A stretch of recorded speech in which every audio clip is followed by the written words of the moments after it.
ओम श्री परमात्मने नमः। ओम श्री गणेशाय नमः।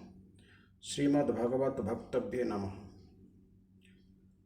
आज एमिति एक चरित्र आमे श्रवण करिबा जहाँकि तांकर नाम पूर्वरु शुणिचंती। तांको नृत्य को मध्य आपण अंगे निभेइचंती। केउठी ना केउठी तांकर भक्ति कथा मध्य आपण श्रवण करिछंती। यह निश्चित, किंतु सही भक्ति कथा आमे केते गभीरतार सह नेइचंती ताहा आमे जानी नाहंती बा तार अनुध्यान करि नाहंती। सेमिति एक भगवानकर जड़े भक्त थिले प्रहलाद। नाटा निश्चय शुणिथिबे। से भक्त प्रहलाद विषय आज टिके आमे शुणिबा। कुमार अवस्थार भगवान को निष्काम भक्ति करिथिबा भक्तों मध्य प्रहलादों नाम अग्रगण्य। असुरराज हिरण्यकशिपु औरस्यरु जन्म होइथिले मध्य से एते बड़ भक्त होइथिले जे देवता और ऋषिगण सुधा तांको सम्मान दियंती। तांकरि पई भगवान नृसिंह अवतार ग्रहण करथिले। सर्वत्र भगवत दर्शन करिवार दृष्टांत देला बेले सर्वप्रथम प्रहलाद कथा मने पड़ी जाए, जे कि स्तंभ मध्यरे भी भगवानकर विद्य मानता को अनुभव करथिले एवं तांकरी कथा को भगवान सत्यर मध्य परिणत करथिले। सेथिपई महापुरुष माने कहंती जगत रे स्तंभ तो अनेक अछि एवं भगवान मध्य सर्वत्र विद्यमान अछंती, किंतु ताकू प्रत्यक्षीभूत करने को प्रहलाद परि भक्तटी अत्यंत दुर्लभ। एभली भक्त जेउठी जन्म हुंती से भूमि पवित्र हो जाए, तार जन्मदात्री जननी कृतार्थ हो जाए, समस्त सुख समृद्धि ता निकटरे बास करती। एपरी कि तार वंशर 21 पीढ़ी उद्धार पाई जाती। यथार्थरे कहा जाइछि कूलं पवित्रं जननी कृतार्था वसुंधरा पुण्यवती च तेन अपार संवित सुख सागरेस्मिन् लीनं परिब्रह्मणि जस्य चेतः। हिरण्याक्ष बद्ध परे तार भाई हिरण्यकशिपु भगवान विष्णु को प्रति अत्यधिक द्वेष कला। से प्रथमे निजे अजर अमर और समग्र संसार एकछत्र सम्राट हेबार वरदान पाइबा मानसरे मंदराचलर एक घाटी को जाई घोर तपस्या कला। से गोड़र बुढ़ा आंगुठी बल ठिया होई हाथ ऊपर को उठाई आकाश को चाही एपरी तपस्या कला जे ताहार मस्तकरु धूम और अग्नि निर्गत होई समग्र संसार को संतापित कला।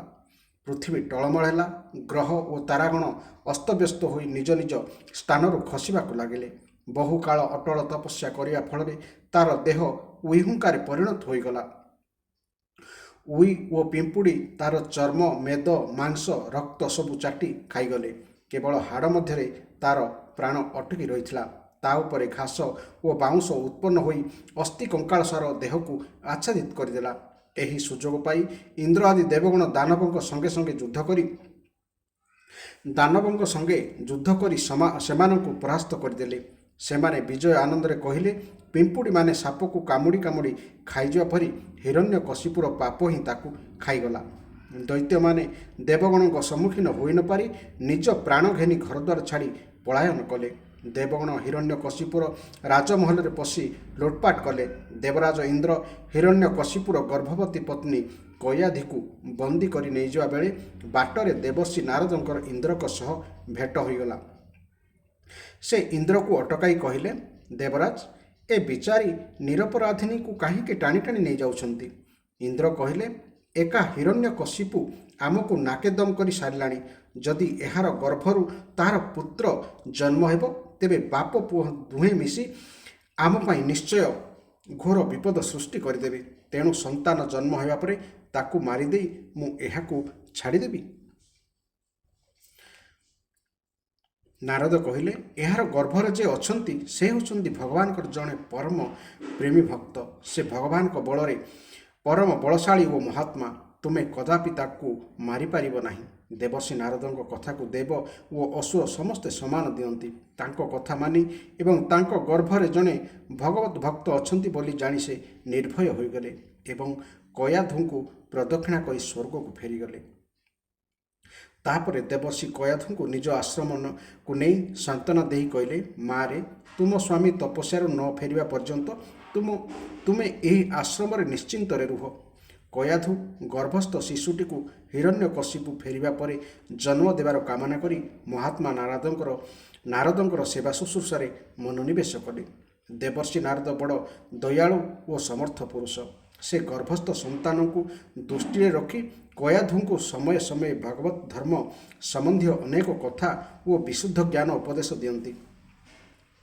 କୟାଧୁ ସହଜେ ଅସୁର ପତ୍ନୀ, ପୁଣି ନାରୀ ଜାତି। ତାଙ୍କର ସେସବୁ କଥା ମନେ ରହିଲା ନାହିଁ, କିନ୍ତୁ ପ୍ରହ୍ଲାଦ ମାତୃଗର୍ଭରେ ଥାଇ ସେହି ସବୁ ଜ୍ଞାନ ଓ ଭକ୍ତିର ରହସ୍ୟରେ ପାରଙ୍ଗମ ହୋଇଗଲେ।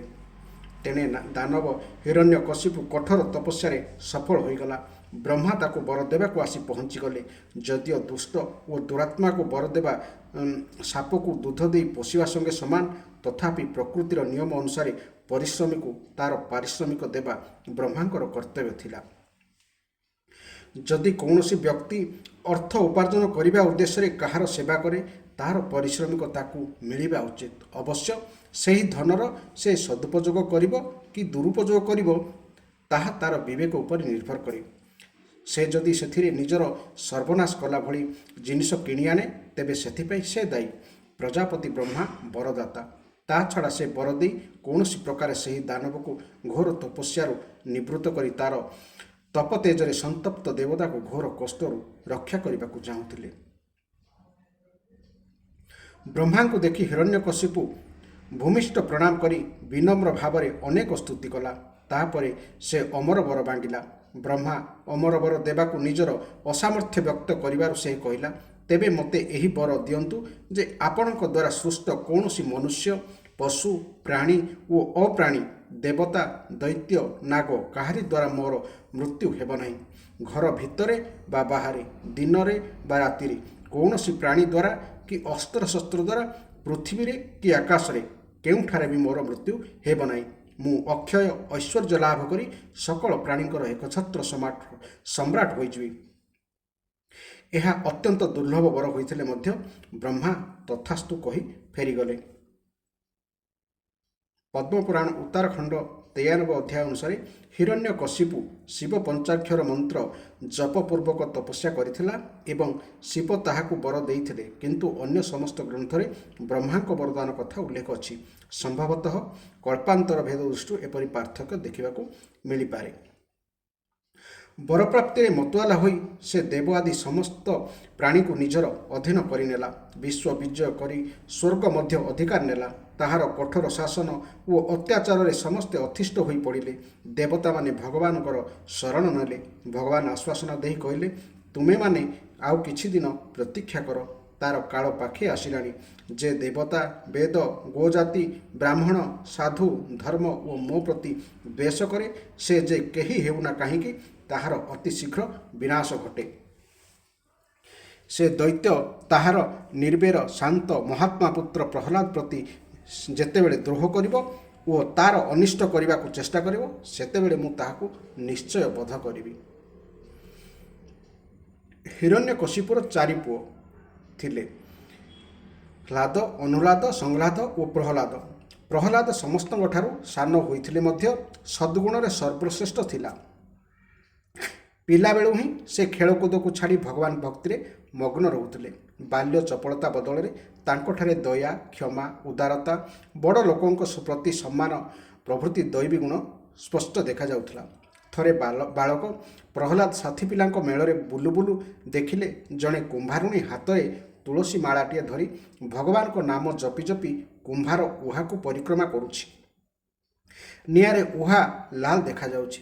ଏ ଘଟଣା ତାଙ୍କୁ ବିଚିତ୍ର ପରି ଲାଗିଲେ। ସେ କୁମ୍ଭାରିଣୀକୁ ଏପରି କହିବାର କାରଣ ପଚାରିଲେ। କୁମ୍ଭାରିଣୀ କହିଲା, ରାଜକୁମାର, ମୁଁ ଗୋଟିଏ ଭୁଲ କରିଦେଇଛି। କଞ୍ଚା ହାଣ୍ଡି ଶୁଖୁଥିବା ବେଳେ ଗୋଟିଏ ହାଣ୍ଡି ଭିତରେ ବିଲେଇଟି ଛୁଆ ଦେଇଥିଲା।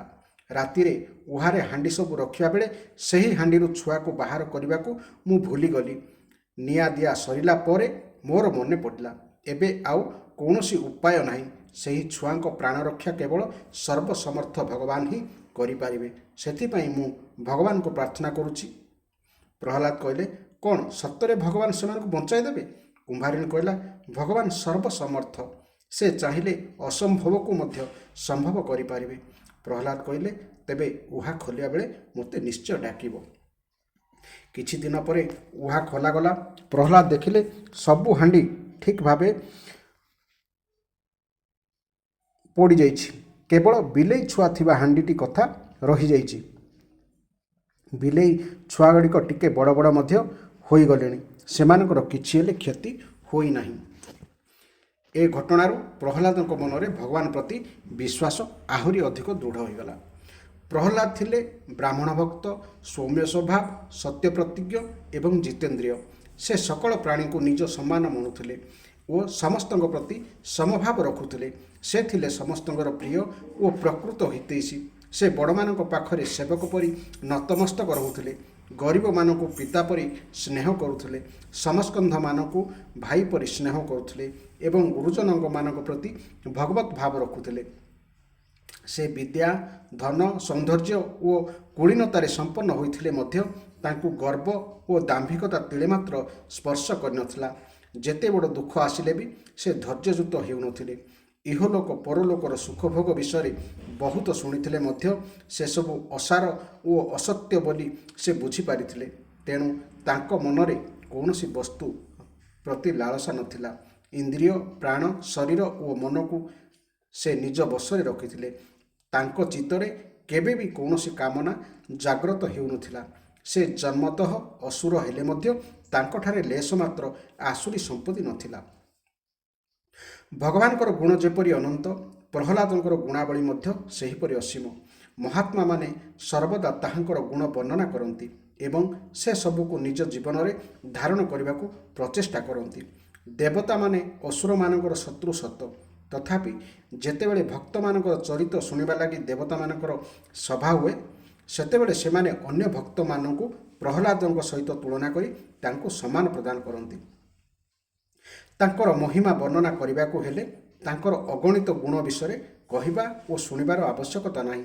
ତାଙ୍କର କେବଳ ଗୋଟିଏ ମାତ୍ର ଗୁଣ ତାଙ୍କ ମହିମାକୁ ପ୍ରକଟିତ କରିଦେବାକୁ ଯଥେଷ୍ଟ ଏବଂ ସେହି ଗୁଣଟି ହେଉଛି ଭଗବାନ ଶ୍ରୀକୃଷ୍ଣଙ୍କ ଚରଣରେ ତାଙ୍କର ସ୍ୱାଭାବିକ ଓ ଜନ୍ମଜାତ ପ୍ରୀତି।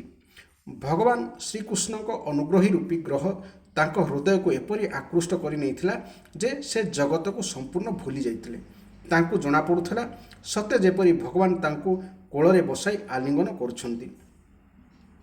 ତେଣୁ ସେ ଶୁଆବସା, ଖିଆପିଆ, ଚାଲବୁଲ ଓ କଥାଭାଷା କରୁଥିବା ବେଳେ ବି ସେହି ବାହ୍ୟ କ୍ରିୟା ପ୍ରତି ତାଙ୍କର ଆଦୌ ଧ୍ୟାନ ଯାଉନଥିଲା। ସବୁବେଳେ ଭଗବାନଙ୍କର ସାନ୍ନିଧ୍ୟ ଅନୁଭବ କରୁଥିଲେ। ବେଳେବେଳେ ତାଙ୍କ ମନରେ ଭଗବାନ ମୋତେ ଛାଡ଼ି ଚାଲିଗଲେ ବୋଲି ଭାବନା ଉଠୁଥିଲା। ସେତେବେଳେ ସେ ସେହି ବିରହ ଭାବନାରେ ଏତେ ବୁଡ଼ି ଯାଉଥିଲେ ଯେ ଉଚ୍ଚ ସ୍ୱରରେ କାନ୍ଦି ଉଠୁଥିଲେ। ବେଳେବେଳେ ସେ ମନେ ମନେ ଭଗବାନଙ୍କୁ ନିଜ ପାଖରେ ପାଇ ଆନନ୍ଦରେ ହସି ଉଠୁଥିଲେ। ବେଳେବେଳେ ଭଗବାନଙ୍କ ଧ୍ୟାନରେ ମଧୁର ଆନନ୍ଦ ଲାଭ କରି ଉଚ୍ଚ ସ୍ୱରରେ ତାଙ୍କ ଗୁଣଗାନ କରୁଥିଲେ। କେତେବେଳେ ସେ ଉତ୍ସୁକ ହୋଇ ବିଚିତ୍ର ପ୍ରକାର ଚିତ୍କାର କରି ଉଠୁଥିଲେ ତ କେତେବେଳେ ଲୋକଲଜ୍ଜା ତ୍ୟାଗ କରି ପ୍ରେମରେ ଉନ୍ମତ୍ତ ହୋଇ ନାଚି ପକାଉଥିଲେ। ବେଳେବେଳେ ଭଗବତ ଲୀଳା ଚିନ୍ତନରେ ଏପରି ତଲ୍ଲୀନ ହୋଇଯାଉଥିଲେ ଯେ ନିଜେ ନିଜକୁ ଭୁଲିଯାଇ ସେହି ଲୀଳାକୁ ଅନୁକରଣ କରୁଥିଲେ। ବେଳେବେଳେ ନିଜ ଭିତରେ ଭଗବାନଙ୍କର କୋମଳ ସଂସ୍ପର୍ଶ ଅନୁଭବ କରି ଆନନ୍ଦରେ ମଗ୍ନ ହୋଇଯାଉଥିଲେ ଏବଂ ଚୁପଚାପ ଶାନ୍ତ ହୋଇ ବସି ରହୁଥିଲେ। ସେତେବେଳେ ତାଙ୍କର ସର୍ବାଙ୍ଗ ପୁଲକିତ ହୋଇ ଉଠୁଥିଲା। ତାହାଙ୍କର ଅର୍ଦ୍ଧମୁଦ୍ରିତ ନୟନ ଅବିଚଳ ପ୍ରୀତି ଓ ଆନନ୍ଦ ଅଶ୍ରୁରେ ଭରି ଯାଉଥିଲା। ଭଗବାନ ଶ୍ରୀକୃଷ୍ଣଙ୍କ ଚରଣ କମଳରେ ଏପରି ଅବିଚଳ ଭକ୍ତି କେବଳ ଅକିଞ୍ଚନ ଭଗବତ ପ୍ରେମୀ ମହାତ୍ମାମାନଙ୍କର ସଙ୍ଗରୁ ହିଁ ପ୍ରାପ୍ତ ହୁଏ। ଏହାଦ୍ୱାରା ସେ ସ୍ୱୟଂ ତ ପରମାନନ୍ଦରେ ମଗ୍ନ ରହୁଥିଲେ, ତାହା ସହିତ ଯେଉଁମାନଙ୍କ ମନ କୁସଙ୍ଗ ହେତୁ ଅତ୍ୟନ୍ତ ନିରାଶ ହୋଇଯାଇଥିଲା ସେମାନଙ୍କୁ ବି ଶାନ୍ତି ପ୍ରଦାନ କରୁଥିଲେ। ଦାନବ ହିରଣ୍ୟକଶିପୁର ପୁତ୍ର ଏତେ ବଡ଼ ଧର୍ମାତ୍ମା ଓ ଭଗବତ ଭକ୍ତ କିପରି ହେଲେ ସେ ବିଷୟରେ ଏକ ଆଖ୍ୟାନ ରହିଛି। ହିରଣ୍ୟକଶିପୁ ପ୍ରଥମ ଥର ତପସ୍ୟାକୁ ବାହାରିବା ବେଳେ କେତେକ ଅଶୁଭ ଲକ୍ଷଣ ଦେଖି ତାର କେତେକ ମନ୍ତ୍ରୀ ଓ ବିଦ୍ୱାନ ତାକୁ ବାରଣ କଲେ, କିନ୍ତୁ ସେ ସେମାନଙ୍କ ପରାମର୍ଶ ନ ମାନି ତପସ୍ୟାକୁ ବାହାରି ପଡ଼ିଲା। ସତକୁ ସତ ସେଥର ତାର ତପସ୍ୟା ସଫଳ ହୋଇପାରିଲା ନାହିଁ। ଦେବତାମାନେ ତାର ତପସ୍ୟାର ଅସତ୍ ଉଦ୍ଦେଶ୍ୟକୁ ବୁଝିପାରି ଆତଙ୍କିତ ହୋଇପଡ଼ିଥିଲେ। ସେମାନଙ୍କର ସଙ୍କଟ ମୋଚନ ପାଇଁ ଦେବର୍ଷି ନାରଦ ପର୍ବତ ମୁନିଙ୍କୁ ସଙ୍ଗରେ ନେଇ ତାର ତପସ୍ଥଳୀରେ ପହଞ୍ଚିଲେ ଏବଂ କଳବିଙ୍କ ନାମକ ପକ୍ଷୀ ରୂପ ଧରି ବାରମ୍ବାର ଓଁ ନମ ନାରାୟଣ ମନ୍ତ୍ର ଉଚ୍ଚାରଣ କଲେ। ନାରାୟଣଙ୍କ ନାମ ପ୍ରତି ଦ୍ୱେଷ କରୁଥିବାରୁ ସେ ତାହା ସହିପାରିଲା ନାହିଁ। କ୍ରୋଧରେ ଜର୍ଜରିତ ହୋଇ ସେ ଧନୁ ଧରି ପକ୍ଷୀଙ୍କୁ ଗୋଡ଼ାଇଲା। ପକ୍ଷୀମାନେ ଅଦୃଶ୍ୟ ହୋଇଗଲେ। ଏହି ରୂପେ ତାର ତପ ଭଙ୍ଗ ହେବାରୁ ସେ ସିଧା ରାଜଧାନୀକୁ ଫେରି ଆସିଲା। ରାତ୍ରିରେ ସେ ତାର ସ୍ତ୍ରୀ କୟାଧୁ ସହ ମିଳିତ ହେବାବେଳେ କୟାଧୁ ସ୍ୱାମୀଙ୍କୁ ଅଚାନକ ଫେରିବାର କାରଣ ପଚାରିଲା। ସେତେବେଳେ ସେ ପକ୍ଷୀଙ୍କ ଦ୍ୱାରା ଉଚ୍ଚାରିତ ଓଁ ନମ ନାରାୟଣ ମନ୍ତ୍ର କଥା ବର୍ଣ୍ଣନା କରିଥିଲା। ସେହି ସମୟରେ କୟାଧୁର ଗର୍ଭାଧାନ ହୋଇଗଲା। ଭଗବାନଙ୍କ ନାମ ପ୍ରଭାବରେ ତାର ଗର୍ଭରୁ ଭଗବତ ଭକ୍ତ ଜନ୍ମ ନେଲେ। ସେଥିପାଇଁ ଆମ ହିନ୍ଦୁ ସଂସ୍କୃତିରେ ସବୁ ସମୟରେ ଭଗବାନଙ୍କୁ ସ୍ମରଣ କରିବାକୁ ଉପଦେଶ ଦିଆଯାଇଛି। ଶିଶୁ ଗର୍ଭରେ ଥିବାବେଳେ ମା ମାନେ ଭଗବାନଙ୍କ ଚରିତ ଓ ଉତ୍ତମ ଉତ୍ତମ କଥା ଶ୍ରବଣ ଚିନ୍ତନ ଓ ମନନ କରିବା ଉଚିତ।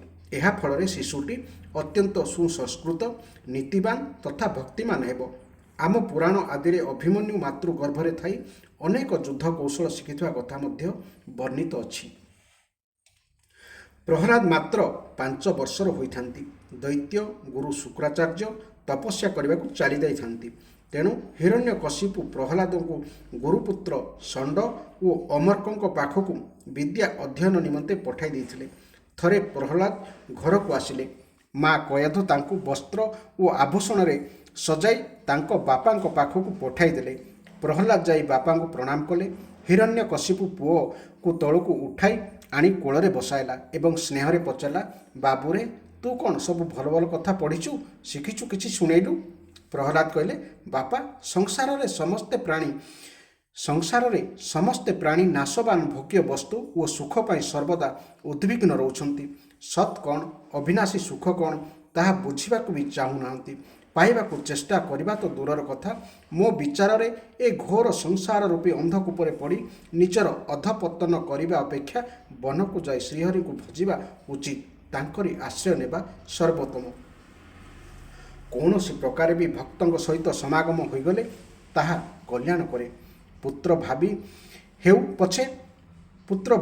ପଛେ ହିରଣ୍ୟକଶିପୁ ପ୍ରହ୍ଲାଦଙ୍କ ଭଳି ଭକ୍ତଙ୍କ ସହିତ ବାର୍ତ୍ତାଳାପ କରିବାର ସୁଯୋଗ ପାଇବାରୁ ତାଙ୍କୁ ସଂସାରରେ ନଶ୍ୱରତ୍ୱ ଜ୍ଞାନ ଅନାୟାସରେ ମିଳିଗଲା।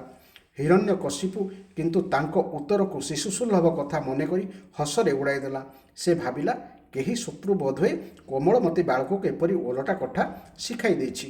ତେଣୁ ସେ ଗୁରୁପୁତ୍ର ଷଣ୍ଢ ଓ ଅମର୍କଙ୍କୁ ସାବଧାନ କରିଦେଇ ପ୍ରହ୍ଲାଦଙ୍କୁ ଦୈତ୍ୟ କୁଳଚିତ ରାଜନୀତି, ଅର୍ଥନୀତି ଆଦି ଶିକ୍ଷା ଦେବାକୁ ଉପଦେଶ ଦେଲା। ଏଥିରେ କିଛି ଆଶ୍ଚର୍ଯ୍ୟ ହେବାର କଥା ବି ନାହିଁ। ସେ ତାର ଆସୁରୀ ବୁଦ୍ଧିରେ ଏ ପରମାର୍ଥିକ ଜ୍ଞାନର ମହତ୍ତ୍ୱ ବା କ'ଣ ବୁଝନ୍ତା? ଯେଉଁମାନେ ଅର୍ଥ ଓ କାମକୁ ହିଁ ଜୀବନର ସବୁକିଛି ବୋଲି ବୁଝନ୍ତି, ସେମାନଙ୍କ ଦୃଷ୍ଟିରେ ଜୀବନର ଅର୍ଥ ହେଲା ଖାଅ ପିଅ, ଅର୍ଥ ଉପାର୍ଜନ କର, ନିଜେ ସୁଖ ସ୍ୱାଚ୍ଛନ୍ଦ୍ୟରେ ରୁହ, ଘରଦ୍ୱାର କର, ବଂଶ ବୃଦ୍ଧି କର ଏବଂ ଶେଷରେ ମରିଯାଅ। ବାସ୍ ଏତିକି ହିଁ ଜୀବନର ଉଦ୍ଦେଶ୍ୟ। ଏ ଜୀବନରେ ଆଉ କ'ଣ ଅଛି? କିନ୍ତୁ ପ୍ରହ୍ଲାଦଙ୍କୁ ସେହି ଅସାର ଶିକ୍ଷା ଭଲ ଲାଗୁନଥିଲା। ଗୁରୁପୁତ୍ର ତାଙ୍କୁ ଧମକାଇ ପଚାରିଲେ, କିରେ, ଆମେ ତ ଏସବୁ ପଢ଼ାଇ ନଥିଲୁ, ତୋତେ ଏସବୁ ଶିକ୍ଷା କିଏ ଦେଲା? ପ୍ରହ୍ଲାଦ କହିଲେ, ଗୁରୁଦେବ, ଏ ଜଗତରେ ଅନ୍ୟ ବୋଲି କିଏ ଅଛି ଯେ ଶିକ୍ଷା ଦେବ? ମୁଁ ମୋର, ତୁମେ ତୁମର, ଏସବୁ ଆପଣାପର ଭେଦଭାବ ତ ଅଜ୍ଞାନୀର କଳ୍ପନା। ଏହି ମାୟାରେ ଜୀବ ମୋହିତ ହୋଇ ବାରମ୍ବାର ଜନ୍ମ ମୃତ୍ୟୁ ଆବର୍ତ୍ତରେ ଘୁରୁଛି। ପ୍ରଭୁ ବଡ଼ ଦୟାମୟ। ସେ ଯାହାକୁ ଦୟା କରନ୍ତି ନା, ତା ମନରୁ ସବୁ ଭେଦଭାବ ନଷ୍ଟ ହୋଇଯାଏ ଏବଂ ତା ଦୃଷ୍ଟିରେ ଦ୍ୱିତୀୟ ସତ୍ତା ରହେ ନାହିଁ। ସେ କେବଳ ସେହି ଅଦ୍ୱିତୀୟ ପରମାତ୍ମାଙ୍କ ଠାରେ ଅଭିନିବିଷ୍ଟ ହୋଇଯାଏ। ମୋର ମନ ମଧ୍ୟ ସେହି ପରମାତ୍ମାଙ୍କ କୃପାରୁ ତାଙ୍କ ଆଡ଼କୁ ଆପେ ଆପେ ଆକର୍ଷିତ ହୋଇଯାଇଛି। ଷଣ୍ଢ ଓ ଅମର୍କ ଏ କଥା ଶୁଣି ପ୍ରହ୍ଲାଦଙ୍କୁ ବହୁତ ଡରାଇଲେ ଓ ଧମକାଇଲେ। ତାପରେ ତାଙ୍କୁ ଦଣ୍ଡନୀତି, ରାଜନୀତି, ଅର୍ଥନୀତି ଆଜି ପଢ଼ାଇଲେ। ପ୍ରହ୍ଲାଦ ସେହି ବିଦ୍ୟାକୁ କେବଳ ଶୁଆ ପଢ଼ିଲା ପରି ଭଲ ଭାବରେ ପଢ଼ୁଥିଲେ ସତ, କିନ୍ତୁ ସେଥିରେ ତାଙ୍କର ଆଦୌ ଆସ୍ଥା ନଥିଲା। ତଥାପି ସେହି ବିଦ୍ୟାକୁ କି ଗୁରୁଙ୍କୁ ସେ ନିନ୍ଦା କରୁନଥିଲେ। ଗୁରୁମାନେ ଦେଖିଲେ ପ୍ରହ୍ଲାଦ ଭଲ ଭାବରେ ଶିକ୍ଷା ପାଇଗଲେଣି, ତେଣୁ ତାଙ୍କୁ ଦୈତ୍ୟରାଜ ପାଖକୁ ନେଇଗଲେ। ଏଥର ମଧ୍ୟ ଦୈତ୍ୟରାଜ ତାଙ୍କୁ ସ୍ନେହରେ କୋଳରେ ବସାଇଲା ଏବଂ ପଚାରିଲା, ବାପା ପ୍ରହ୍ଲାଦ, ତୋ ବିଚାରରେ ଉତ୍ତମ ଜ୍ଞାନ କ'ଣ? ପ୍ରହ୍ଲାଦ ପୂର୍ବପର ପିତାଙ୍କୁ ସଂସାରର ନଶ୍ୱରତା ବିଷୟରେ ଅବଗତ କରାଇଥିଲେ। ତେଣୁ ଏଥର ବନକୁ ଯାଇ କେଉଁଭଳି ପ୍ରଭୁଙ୍କୁ ଭଜିବେ ତାହାର ଉପାୟ ପରିଷ୍କାର ଭାବରେ କହିଦେଲେ। ପ୍ରହ୍ଲାଦ କହିଲେ, ଶ୍ରବଣଂ କୀର୍ତ୍ତନଂ ବିଷ୍ଣୁଂ ସ୍ମରଣଂ ପାଦସେବନଂ ଅର୍ଚ୍ଚନଂ ବନ୍ଦନଂ ଦାସ୍ୟ ସଖ୍ୟମାତ ନିବେଦନಂ। ଅର୍ଥାତ୍ ଭଗବାନଙ୍କ ଗୁଣ ଓ ଚରିତ ଶ୍ରବଣ, ନାମ ଓ ଲୀଳା ଆଦି କୀର୍ତ୍ତନ, ନାମ ରୂପ ଆଦି ସ୍ମରଣ, ତାଙ୍କ ପାଦପଦ୍ମରେ ସେବା, ତାଙ୍କର ପୂଜା ଅର୍ଚ୍ଚନା, ତାଙ୍କୁ ନମସ୍କାର, ତାଙ୍କ ପ୍ରତି ଦାସ୍ୟ ଭାବ, ସଖ୍ୟ ଭାବ ଓ ତାଙ୍କଠାରେ ଆତ୍ମସମର୍ପଣ, ଏହି 9 ପ୍ରକାର ବିଷ୍ଣୁ ଭଗବାନଙ୍କ ପ୍ରତି କରିବାକୁ ହିଁ ମୁଁ ଉତ୍ତମ ଶିକ୍ଷା ମନେ କରେ। ଏହି 9ଟି ଗୁଣ ହିଁ ନବଦା ଭକ୍ତି ଭାବେ ପରିଚିତ। ଏତିକି ଶୁଣୁ ଶୁଣୁ ହିରଣ୍ୟକଶିପୁର ଓଠ କ୍ରୋଧରେ ପ୍ରକମ୍ପିତ ହେଲା। ଆଖି ଲାଲ ହୋଇଗଲା। ସେ ପ୍ରହ୍ଲାଦକୁ କୋଳରୁ ଉଠାଇ ତଳେ କଚାଡ଼ି ଦେଲା ଏବଂ ଗୁରୁଙ୍କୁ ଦୋଷ ଦେଇ ତାଙ୍କ ଉପରେ କୋପ ପ୍ରକାଶ କଲା। ପ୍ରହ୍ଲାଦ ଶାନ୍ତ ଭାବରେ କହିଲେ, ବାପା, ଗୁରୁଙ୍କର ଏଥିରେ କିଛି ଦୋଷ ନାହିଁ। ଯେଉଁମାନେ ବିଷୟାସକ୍ତ, ଘର ପରିବାର ପିଲାଛୁଆଙ୍କ ମୋହରେ ଯେଉଁମାନଙ୍କ ବୁଦ୍ଧି ଜଡ଼ିତ ହୋଇ ରହିଛି, ସେମାନେ ଚର୍ବିତ ଦ୍ରବ୍ୟକୁ ପୁନଃ ଚର୍ବଣ କଲାପରି ବାରମ୍ବାର ସେହି ବିଷ ଭୋଗକୁ ପାଇବାକୁ ଇଚ୍ଛା କରୁଛନ୍ତି। ସେମାନଙ୍କର ବୁଦ୍ଧି ଆପେ ଆପେ କିମ୍ବା କେହି ଶିଖାଇ ଦେଲେ ସୁଦ୍ଧା ଭଗବାନଙ୍କଠାରେ ଲାଗେ ନାହିଁ। ଗୋଟିଏ ଅନ୍ଧ ଆଉ ଗୋଟିଏ ଅନ୍ଧକୁ ମାର୍ଗ ଦେଖାଇ ନ ପାରିବା ପରି ସେମାନେ କ'ଣ ଆଉ କାହାକୁ ମାର୍ଗ ଦେଖାଇ ପାରିବେ? ଯେ ପର୍ଯ୍ୟନ୍ତ ବ୍ୟକ୍ତି ମହାପୁରୁଷଙ୍କ ପାଦରଜକକୁ ମସ୍ତକରେ ଧାରଣ ନ କରେ, ସେ ପର୍ଯ୍ୟନ୍ତ ତାର ବୁଦ୍ଧି ନିର୍ମଳ ହୋଇ ଭଗବାନଙ୍କଠାରେ ଲାଗେ ନାହିଁ। ବୁଦ୍ଧି ଭଗବାନଙ୍କଠାରେ ନ ଲାଗିବା ପର୍ଯ୍ୟନ୍ତ ଜନ୍ମ ମରଣ ରୂପୀ କ୍ଲେଶ ଦୂର ହେବ ନାହିଁ। ଛୋଟ ପିଲାଟିର ନିର୍ଭୟରେ ତ୍ରିଭୁବନ ବିଜୟୀ ଦୈତ୍ୟରାଜ ସମ୍ମୁଖରେ ଠିଆ ହୋଇ ତାର ଶତ୍ରୁ ବିଷ୍ଣୁଙ୍କର ଏପରି ପକ୍ଷ ନେବାର ହିରଣ୍ୟକଶିପୁ ଆଉ ସହିପାରିଲା ନାହିଁ। ସେ ଅତ୍ୟନ୍ତ କ୍ରୁଦ୍ଧ ହୋଇ ରାଜସଭାର କ୍ରୂର ଦୈତ୍ୟଙ୍କୁ ଆଦେଶ ଦେଲା, ଏଇଟା ମୋର ପୁତ୍ର ନୁହେଁ, ଏ ମୋର ପରମ ଶତ୍ରୁ, ଏହାକୁ ଯଥାଶୀଘ୍ର ମାରିଦିଅ। ଆଦେଶ ପାଇବା ମାତ୍ରେ ଅସୁରମାନେ ମାର ମାର କହି ତାକୁ ତ୍ରିଶୂଳ ଖଡ଼ଗ ଆଦି ଅସ୍ତ୍ରଶସ୍ତ୍ରରେ ଆକ୍ରମଣ କଲେ। କିନ୍ତୁ ପ୍ରହ୍ଲାଦ ନିର୍ଭୟରେ ଠିଆ ହୋଇଥାନ୍ତି। ତାଙ୍କୁ ତ ସର୍ବତ୍ର ତାଙ୍କର ଆପଣାର ପ୍ରଭୁଙ୍କ ଦର୍ଶନ ହେଉଥିଲା। ସେ କାହାକୁ ବା କାହିଁକି ଡରିବେ? ଅସୁରମାନେ ସେମାନଙ୍କର ପୂର୍ଣ୍ଣ ବଳ ପ୍ରୟୋଗ କରି ତାଙ୍କୁ ମାରିବାକୁ ଚେଷ୍ଟା କଲେ। ମାତ୍ର ସେମାନଙ୍କର ଅସ୍ତ୍ରଶସ୍ତ୍ର ଭାଙ୍ଗି ଖଣ୍ଡ ଖଣ୍ଡ ହୋଇଗଲା। ପ୍ରଭୁଙ୍କ କୃପାର ପ୍ରହ୍ଲାଦଙ୍କ ଦେହରେ ଦାଗଟିଏ ମଧ୍ୟ ପଡ଼ିଲା ନାହିଁ। ଯାହାକୁ ରଖିବେ ଅନନ୍ତ, କି କରିପାରେ ବଳବନ୍ତ, ଏହି ଉକ୍ତିଟି ଅକ୍ଷରେ ଅକ୍ଷରେ ସତ୍ୟ ହୋଇଗଲା। ଏହା ଦେଖି ଦୈତ୍ୟ ହିରଣ୍ୟକଶିପୁ ଯେତିକି ଆଶ୍ଚର୍ଯ୍ୟ ହେଲା, ତାଠାରୁ ଅଧିକ ଭୟଭୀତ ମଧ୍ୟ ହୋଇଗଲା। ସେ ତାଙ୍କୁ ମାରିବା ପାଇଁ ଅନେକ ଉପାୟ କଲା। ମଦମତ ହସ୍ତି ଆଗରେ ପ୍ରହ୍ଲାଦଙ୍କୁ ହାତ ଗୋଡ଼ ବାନ୍ଧି ପକାଇ ଦିଆଗଲା। ମାତ୍ର ହାତୀ ତାଙ୍କୁ ଶୁଣ୍ଢରେ ଟେକି ନେଇ ପିଠିରେ ବସାଇଲା। ବିଷଧର ସର୍ପ ତାଙ୍କ ପାଖକୁ ଛଡ଼ାଗଲା। ମାତ୍ର ସର୍ପ ତାଙ୍କ ଗଳାରେ ହାର ହୋଇଗଲା। ସିଂହ ଶ୍ୱାନବତ୍ ଲାଞ୍ଜ ହଲାଇ ହଲାଇ ତାଙ୍କ ଚରଣରେ ଲୋଟି ପଡ଼ିଲା। ଶୂଳି ସିଂହାସନ ହୋଇଗଲା। ପର୍ବତରୁ ତଳକୁ ପକାଇ ଦିଆଯିବାରୁ କଠୋର ଭୂମି ସୁକୋମଳ ସୁମନ ଶଯ୍ୟା ପାଲଟିଗଲା। ହିରଣ୍ୟକଶିପୁର ଭଉଣୀର ନାମ ଥିଲା ହୋଲିକା। ତାକୁ ଅଗ୍ନିରେ ପୋଡ଼ି ନ ଯିବାର ବର ମିଳିଥିଲା। ସେ ପ୍ରହ୍ଲାଦଙ୍କୁ କୋଳରେ ଧରି ଅଗ୍ନିରେ ପ୍ରବେଶ କରିଗଲା। ମାତ୍ର ପ୍ରହ୍ଲାଦଙ୍କ ପାଇଁ ଅଗ୍ନି ଚନ୍ଦନ ପରି ସୁଶୀତଳ ଲେପ ହୋଇଗଲା। ଅପରପକ୍ଷେ ଭଗବତ ଭକ୍ତର ଅନିଷ୍ଟ କରିବା ଅପରାଧରେ ହୋଲିକା ପାଇଁ ବ୍ରହ୍ମାଙ୍କ ବରଦାନ ନିଷ୍ଫଳ ହୋଇଗଲା ଏବଂ ହୋଲିକା ନିଜେ ଜଳି ଭସ୍ମ ହୋଇଗଲା। ଏହି ବିଷୟ ପାଇଁ ହିଁ ଆମେ ପ୍ରତିବର୍ଷ ଫଗୁଣ ମାସ ବା ଫାଲ୍ଗୁନ ମାସ ପୂର୍ଣ୍ଣମୀରେ ଦୋଳଯାତ୍ରା ବା ହୋଲିକା ଦହନ ପାଳନ କରୁ। ଏଭଳି ଆଶ୍ଚର୍ଯ୍ୟର କଥା ଦୃଶ୍ୟ ଶୁଣି ହିରଣ୍ୟକଶିପୁ ପଚାରିଲା, ପ୍ରହ୍ଲାଦ, ତୋତେ କ'ଣ ଅଗ୍ନିର ପ୍ରଖର ଜ୍ୱାଳା ସନ୍ତାପିତ କରୁନାହିଁ? ତୁ ଆନନ୍ଦରେ ବସି ରହିଛୁ କେମିତି? ପ୍ରହ୍ଲାଦ ପ୍ରସନ୍ନ ମନରେ ପିତାଙ୍କୁ କହିଲେ, ସର୍ବତାପ ଶମନକାରୀ ଓ ଭବ ଦାମାଗ୍ନି ପାଇଁ ଭେଷଜ ସ୍ୱରୂପ ରାମ ନାମ ଜପ କରୁଥିବା ଲୋକଙ୍କୁ ଭୟ କାହିଁ? ବାପା, ମୋ ନିକଟକୁ ଆସି ଦେଖ, ସର୍ବଗ୍ରାସୀ ଅଗ୍ନି କିପରି ଜଳ ଭଳି ସୁଶୀତଳ ହୋଇଯାଇଛି। ରାମ ନାମ ଜପତଂ କୁତୁ ଭୟଂ ସର୍ବତାପ ସମନ୍ୱୟକ ଭେଷଜଂ ପଶ୍ୟତାତ ମମଙ୍ଗାତ୍ର ସୌନିଧୌ ପାବ କୋପି ସରଳାୟତୋଧୁନା। ତାପରେ ହିରଣ୍ୟକଶିପୁର ଆଦେଶରେ ପ୍ରହ୍ଲାଦଙ୍କୁ ସମୁଦ୍ରରେ ବୁଡ଼ାଇ ତା ଉପରେ ବଡ଼ ବଡ଼ କାଠ ଗଡ଼ ଓ ପଥର ପାହାଡ଼ ପରି ଲଦି ଦିଆଗଲା। ଅଥଚ ଭଗବାନ ତାଙ୍କୁ କୂଳକୁ ନେଇ ଆସିଲେ ଏବଂ ଦର୍ଶନ ଦେଇ କୃତାର୍ଥ କଲେ। ସେ ତ ସର୍ବତ୍ର ଏବଂ ସବୁ ବସ୍ତୁ ପ୍ରାଣୀ ଓ ପଦାର୍ଥରେ ସକଳ ଅସ୍ତ୍ରଶସ୍ତ୍ରରେ ପ୍ରଭୁଙ୍କୁ ଦର୍ଶନ କରୁଥିଲା। ତାଙ୍କୁ ପୁଣି କିଏ ମାରିବ ଓ କେଉଁଥିରେ ମାରିବ? ଶେଷରେ ହିରଣ୍ୟକଶିପୁ ଅତ୍ୟନ୍ତ ଚିନ୍ତିତ ହୋଇପଡ଼ିଲା। କିମ୍ବଦନ୍ତୀ ଅଛି ଯେ ହିରଣ୍ୟକଶିପୁ ସବୁ ଉପାୟରେ ହାରିଯାଇ ପ୍ରହ୍ଲାଦକୁ ଅନ୍ଧାର କୋଠରୀରେ ବନ୍ଦୀ କରି ରଖିଲା ଏବଂ ଖାଇବା ପିଇବାକୁ କିଛି ଦେଲା ନାହିଁ। ତେଣେ ବୈକୁଣ୍ଠରେ ମାତା ଲକ୍ଷ୍ମୀ ଯେତେବେଳେ ଭଗବାନଙ୍କ ପାଇଁ ଭୋଜନ ପରସିଲେ, ଭଗବାନ କହିଲେ, ମୋ ଭକ୍ତ ଭୋକ ଉପାସରେ ପଡ଼ି ରହିଛି, ମୁଁ କେମିତି ଖାଇବି? ଏହା କହୁ କହୁ ଭଗବାନଙ୍କର ନେତ୍ର ଅଶ୍ରୁ ଛଳଛଳ ହୋଇଗଲା। ସେ ତାଙ୍କ ଅର୍ଦ୍ଧାଙ୍ଗିନୀ ଲକ୍ଷ୍ମୀଙ୍କୁ ସଙ୍ଗରେ ଧରି ସେହି ବନ୍ଦୀ ଗୃହକୁ ଆସିଲେ। ପ୍ରହ୍ଲାଦ ଧ୍ୟାନରେ ମଗ୍ନ ଥାନ୍ତି। ପ୍ରଭୁ ସ୍ୱୟଂ ତାଙ୍କୁ ପ୍ରକୃତିସ୍ଥ କରାଇଲେ ଏବଂ କୋଳରେ ବସାଇ ନିଜ ହାତରେ ଖୁଆଇଦେଲେ। ହିରଣ୍ୟକଶିପୁର ଦଣ୍ଡ ତାଙ୍କ ପାଇଁ ବରଦାନରେ ପରିଣତ ହୋଇଗଲା, ଯାହା ଫଳରେ ସେ ଲକ୍ଷ୍ମୀ ନାରାୟଣଙ୍କର ଦର୍ଶନ ପାଇଲେ। ଶେଷରେ ଗୁରୁ ଷଣ୍ଢ ଓ ଅମରକ ନିଜ ଆସୁରୀ ବିଦ୍ୟା ବଳରେ କୃତ୍ୟା ଉତ୍ପନ୍ନ କଲେ। ମାତ୍ର ଭଗବାନ ଯାହାକୁ ରକ୍ଷା କରିବେ, କୃତ୍ୟା ତାହାର କ'ଣ କରିପାରିବ?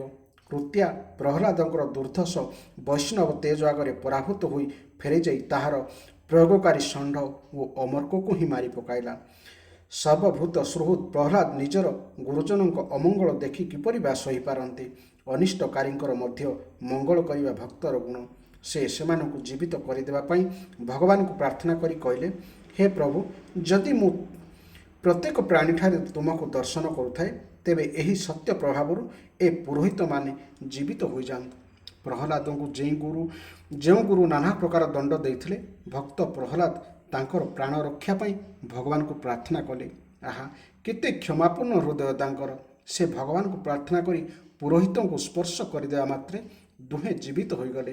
ସେମାନେ ପ୍ରହ୍ଲାଦଙ୍କୁ ଆଶୀର୍ବାଦ ଦେଇ କହିଲେ, ଦୀର୍ଘାୟୁର ପ୍ରତିହତ ବଳବୀର୍ଯ୍ୟ ସୁମନିତଃ ପୁତ୍ର ପୌତ୍ର ଧନୈଶ୍ଚର୍ଯ୍ୟ ଯୁକ୍ତ ବତ୍ସ ଭଗବତ୍ତମ। ଏହା ବିଷ୍ଣୁ ପୁରାଣର ଶ୍ଲୋକ। ହେ ବତ୍ସ, ତୁମେ ପରମ ମହାନ, ତୁମେ ଦୀର୍ଘାୟୁ ହୁଅ, ତୁମକୁ ବଳବୀର୍ଯ୍ୟ, ପୁତ୍ର ପୌତ୍ରାଦି ଏବଂ ଧନ ଐଶ୍ୱର୍ଯ୍ୟ ପ୍ରାପ୍ତ ହେଉ। ପୁରୋହିତ ପ୍ରହ୍ଲାଦଙ୍କ ଉପରେ ପ୍ରସନ୍ନ ହୋଇଗଲେ, ହେଲେ ଦୈତ୍ୟରାଜର କଠୋର ଶାସନ ଆଗରେ ସେମାନେ ନିରୁପାୟ ଥିଲେ। ଭକ୍ତ ପ୍ରହ୍ଲାଦଙ୍କୁ କୌଣସି ପ୍ରକାରେ ମାରି ନ ହେବାରୁ ହିରଣ୍ୟକଶିପୁ ଘୋର ଚିନ୍ତାରେ ପଡ଼ିଗଲେ। ଗୁରୁପୁତ୍ର ଷଣ୍ଢ ଓ ଅମରକ ଶେଷରେ ପରାମର୍ଶ ଦେଲେ ଯେ ଆମ ପିତା ଫେରିବା ପର୍ଯ୍ୟନ୍ତ ଏହାକୁ ଅଦୃଶ୍ୟ ରୂପେ ବରୁଣ ପାଶରେ ବାନ୍ଧି ରଖି ଶିକ୍ଷା ଦେବା ଉଚିତ। ଏବେ ପିଲାଳିଆ ବୁଦ୍ଧି, ହୁଏତ ବଡ଼ ହେଲେ ବୁଦ୍ଧି ବଦଳିଯିବ। ହିରଣ୍ୟକଶିପୁ ଅନୁମତି ଦେଇଦେଲା। ଗୁରୁକୁଳକୁ ଯାଇ ପ୍ରହ୍ଲାଦ ଗୁରୁଙ୍କ ଆଦେଶରେ ପାଠ ପଢ଼ିଲେ। ଥରେ ଗୁରୁମାନେ ନିଜ କାର୍ଯ୍ୟରେ କେଉଁଠିକି ଯାଇଥାନ୍ତି। ପ୍ରହ୍ଲାଦ ଏହି ସୁଯୋଗରେ ସହପାଠୀ ଦୈତ୍ୟ ବାଳକମାନଙ୍କୁ ଡାକି ସେମାନଙ୍କୁ ସେମାନଙ୍କ ଜୀବନର ପ୍ରକୃତ ଉଦ୍ଦେଶ୍ୟ, ଜନ୍ମ ଓ କର୍ମର ରହସ୍ୟ ପ୍ରଭୃତି ପରମାର୍ଥିକ ଉପଦେଶ ଦେଇ କହିଲେ, ଶୁଣ ବାଳକେ ମୋ ବଚନ, ସଂସାରେ ଯେ ବା ବୁଦ୍ଧ ଜହନ, କୁମାର କାଳୁ ଭକ୍ତି ଭରେ, ଶରୀର ଅନିତ୍ୟ ବିଚାରେ, ମନୁଷ୍ୟ ଶରୀର ଦୁର୍ଲଭ, ଏଣୁ ଗୋବିନ୍ଦେ କର ଭାବ, ମରଣ ନିତ୍ୟେ ସନ୍ନିହିତ, ତା ମୁଖେ ନ ପଡ଼ ଯନ୍ତ୍ରିତ, ଯାବତ ସୁସ୍ଥ ଏ ଶରୀର, ବୃଦ୍ଧ ଅବସ୍ଥା ଅଛି ଦୂର, ଯାବତ ଏ ଦୁର୍ଲଭ ଦେହେ, ଇନ୍ଦ୍ରିୟ ଶକ୍ତି ନଷ୍ଟ ନହେ, ଯାବତ ଜୀବନ ଏ ଦେହେ, କାଳର ବଳେ କ୍ଷୟ ନୋହେ, ତାବତ ଆତ୍ମା ନିସ୍ତାରଣେ, ଯତ୍ନ କରିବ ଅନୁକ୍ଷଣେ, ତେବେ ଆତ୍ମାର ହିତ କରେ, ଦୁର୍ଲଭ ମାନବ ଶରୀରେ, ଏ ଜ୍ଞାନ ନ ବୁଝି ଯେଳେ, ବଲେ ସାଧିବି ବୃଦ୍ଧ କାଳେ, ଗୃହେ ଲାଗିଲେ ଅଗ୍ନି ଜେନେ, ଉଦ୍ୟମ କୂପ ରଖନନେ। ପ୍ରହ୍ଲାଦ ରାଜପୁତ୍ର ହୋଇଥିବାରୁ ଏବଂ ତାଙ୍କ ପ୍ରଭାବରେ ପିଲାମାନେ ପ୍ରଭାବିତ ହୋଇଥିବାରୁ ସେମାନେ ତାଙ୍କ କଥାକୁ ମାନୁଥିଲେ ଏବଂ ମନ ଦେଇ ସବୁ କଥା ଶୁଣୁଥିଲେ। ସୁକୋମଳକତି ପିଲାମାନଙ୍କ ହୃଦୟରେ ସାଂସାରିକ ବିଷୟ ବାସନା ଏବେ ପ୍ରବେଶ କରିନଥିଲା। ତେଣୁ ସେମାନଙ୍କ ସ୍ୱଚ୍ଛ ନିର୍ମଳ ହୃଦୟରେ ପ୍ରହ୍ଲାଦଙ୍କ କଥା ଅଲିଭା ଦାଗ ପରି ଆଙ୍କି ହୋଇଯାଉଥିଲା। ପ୍ରହ୍ଲାଦଙ୍କ ପରାମର୍ଶରେ ନଗର ସାରା ସେମାନେ ହରିକୀର୍ତ୍ତନ କରିବାକୁ ଲାଗିଲେ। ଗୁରୁମାନେ ଦେଖିଲେ ପ୍ରହ୍ଲାଦ ଯୋଗୁଁ ଗୁରୁକୁଳକୁ ସବୁ ପିଲା ହରିକୀର୍ତ୍ତନ କଲେଣି। ସେମାନେ ହିରଣ୍ୟକଶିପୁକୁ ଏ ଖବର ଜଣାଇଲେ। ଦୈତ୍ୟରାଜ କ୍ରୋଧରେ ଅଗ୍ନିଶର୍ମା ହୋଇଗଲେ। ସେ ଏଥର ନିଜ ହାତରେ ପ୍ରହ୍ଲାଦକୁ ମାରିବାକୁ ସ୍ଥିର କଲେ। ସେ ପ୍ରହ୍ଲାଦକୁ ଧମକାଇ କହିଲା, ତୁ କାହା ବଳରେ ମୋ ଆଜ୍ଞାର ବିରୁଦ୍ଧାଚରଣ କରୁଛୁ? ପ୍ରହ୍ଲାଦ କହିଲେ, ଯାହାର ବଳରେ ସମଗ୍ର ସଂସାର ପରିଚାଳିତ, ଯେ ବ୍ରହ୍ମାଙ୍କ ଠାରୁ ଆରମ୍ଭ କରି ତୃଣ ପର୍ଯ୍ୟନ୍ତ ସମସ୍ତଙ୍କୁ ନିଜ ଅଧୀନରେ ରଖିଛନ୍ତି, ସେହି ସର୍ବଶକ୍ତିମାନ ପ୍ରଭୁ ହେଉଛନ୍ତି ମୋର ବଳ। କେବଳ ମୋର ନୁହେଁ, ଆପଣଙ୍କର ବଳ ମଧ୍ୟ ସେହି ଅଟନ୍ତି। ଏ ବିଶ୍ୱର ସୃଜନ, ପାଳନ ଓ ସଂହାରକାରୀ ସେହି ପରମାତ୍ମା ହିଁ ସମସ୍ତଙ୍କର ମନୋବଳ, ଇନ୍ଦ୍ରିୟ ବଳ ଓ ଶାରୀରିକ ବଳ ରୂପେ ବିଦ୍ୟମାନ। ତେଣୁ ଆପଣ ଏ ଅସୁର ସ୍ୱଭାବ ଛାଡ଼ିଦେଇ ତାଙ୍କରି ଭୋଜନ କରନ୍ତୁ। ଯେଉଁ ଲୋକ ତାର ଷଡ଼ ଇନ୍ଦ୍ରିୟ ରୂପୀ ଡକାୟତମାନଙ୍କୁ ଜୟ ନ କରି ସାରା ସଂସାରକୁ ଜୟ କରିଛି ବୋଲି ଭାବେ, ସେ ହେଉଛି ମହାମୂର୍ଖ। ତେଣୁ ନିଜ ଇନ୍ଦ୍ରିୟମାନଙ୍କୁ ଓ କାମ କ୍ରୋଧ ଆଦିଙ୍କୁ ପ୍ରଥମେ ପ୍ରଶ କରି ସମସ୍ତଙ୍କ ପ୍ରତି ସମଭାବ କରନ୍ତୁ। ଦେଖିବେ ଆପଣଙ୍କର ଆଉ କେହି ବି ଶତ୍ରୁ ରହିବେ ନାହିଁ। ହିରଣ୍ୟକଶିପୁର କ୍ରୋଧ ଚରମ ସୀମାରେ ପହଞ୍ଚିଗଲା। ସେ ଲାଲ ଲାଲ ଆଖି କରି ଖଡ଼୍ଗ ବାହାର କରି କହିଲା, ରେ ମୂର୍ଖ, ଏଥର ତୋର କାଳ ପୂରିଗଲା। ତୁ ଯେଉଁ ହରିକୁ ଭଜୁଛୁ ସେ କିପରି ତୋତେ ରକ୍ଷା କରିବ ମୁଁ ଆଜି ଦେଖିବି। କେଉଁଠି ଅଛି ସେ? ପ୍ରହ୍ଲାଦ କହିଲେ, ମୁଁ ଆପଣଙ୍କୁ ପଚାରୁଛି, ସେ କେଉଁଠି ନାହାନ୍ତି? ସବୁଠାରେ ଅଛି। ହଁ, ଆପଣଙ୍କଠାରେ ବି ଅଛନ୍ତି, ମୋ ଠାରେ ବି ଅଛନ୍ତି, ଆପଣଙ୍କ ଖଡ଼୍ଗର ବି ଅଛନ୍ତି। ସେ ତ ସବୁଠାରେ ବିଦ୍ୟମାନ। ଆଚ୍ଛା, ଏ ସ୍ତମ୍ଭରେ ମଧ୍ୟ ଅଛି? କହିଲା, ନିଶ୍ଚୟ। ଠିକ୍ ଅଛି, ତୋର ରକ୍ଷକକୁ ପ୍ରଥମେ ମୁଁ ସଫା କରିଦେଉଛି, ତାପରେ ତୋର ଖବର ନେବି। ଏତିକି କହି ଦୁଷ୍ଟ ଦୈତ୍ୟ ସ୍ତମ୍ଭକୁ ଖୁବ୍ ଜୋରରେ ଗୋଟାଏ ମୁଥ ମାରିଦେଲା। ତାର ମୁଷ୍ଟି ପ୍ରହାର ମାତ୍ରକେ ସ୍ତମ୍ଭ ମଧ୍ୟରୁ ଏକ ଭୟଙ୍କର ଶବ୍ଦ ଶୁଣାଗଲା, ସତେ ଯେପରି ବ୍ରହ୍ମାଣ୍ଡଟା ଫାଟିଗଲା। ସେତିକିବେଳେ ଭକ୍ତ ପ୍ରହ୍ଲାଦଙ୍କର ଓ ବ୍ରହ୍ମାଙ୍କର ବାଣୀକୁ ସତ୍ୟ ପ୍ରତିପାଦିତ କରିବା ନିମନ୍ତେ ତଥା ସମସ୍ତ ପଦାର୍ଥରେ ନିଜର ବ୍ୟାପକତା ପ୍ରମାଣିତ କରିବା ନିମନ୍ତେ ଭଗବାନ ଏକ ବିଚିତ୍ର ରୂପ ଧରି ସ୍ତମ୍ଭ ମଧ୍ୟରୁ ପ୍ରକଟ ହୋଇଗଲେ। ସେହି ରୂପ ପୂର୍ଣ୍ଣତଃ ମନୁଷ୍ୟର ରୂପ ନଥିଲା କି ପୂର୍ଣ୍ଣତଃ ସିଂହର ରୂପ ନଥିଲା। ସେହି ଭୟଙ୍କର ବିଶାଳ ଉଗ୍ର ରୂପକୁ ତାଙ୍କର ତପ୍ତ କାଞ୍ଚନ ପରି ଦେଦୀପ୍ୟମାନ ଚକ୍ଷୁ, ତୀକ୍ଷ୍ମ ଦାନ୍ତ, କୁଟିଳ ଭ୍ରୁଲତା, ଲହ ଲହ ଜିହ୍ୱା, ପର୍ବତ ଗୁମ୍ଫା ପରି ବିସ୍ତାରିତ ବଦନ ଓ ତୀକ୍ଷ୍ମ ଅସ୍ତ୍ର ପରି ନଖ ସବୁ ଆହୁରି ଅଧିକ ଭୟଙ୍କର କରିଦେଉଥାଏ। ଏଭଳି ଅଦ୍ଭୁତ ନୃସିଂହ ରୂପ ଧାରଣ କରି ଭଗବାନ ଦୈତ୍ୟରାଜକୁ ଧରିବାକୁ ଗୋଡ଼ାଇଗଲେ। ହିରଣ୍ୟକଶିପୁ ମଧ୍ୟ ଗଦାଟିଏ ଧରି ତାଙ୍କୁ ଆକ୍ରମଣ କରିବାକୁ ଝପଟିଆ ପଡ଼ିଲା। କିନ୍ତୁ ଗରୁଡ଼ ସାପକୁ ଧରି ପକାଇବା ପରି ଭଗବାନ ତାକୁ ଧରି ପକାଇଲେ। ହିରଣ୍ୟକଶିପୁ ନିରୁପାୟ ହୋଇଗଲା। ତଥାପି ବହୁ ଚେଷ୍ଟା କରି ସେ ତାଙ୍କ ହାତରୁ ଖସି ପଳାଇଗଲା। ଏଥର ସେ ଢାଲ ତରବାରୀ ଧରି ନାନା ପ୍ରକାର ପଇଁତରା ବଦଳାଇ ଯୁଦ୍ଧ କରିବାକୁ ଚେଷ୍ଟା କଲା। କିନ୍ତୁ ଭଗବାନଙ୍କ ଭୟଙ୍କର ଅଟ୍ଟହାସରେ ତାର ଆଖି ବୁଜି ହୋଇଗଲା। ଭଗବାନ ପୁଣି ଥରେ ତାକୁ ଖପ୍ କରି ଧରି ପକାଇଲେ।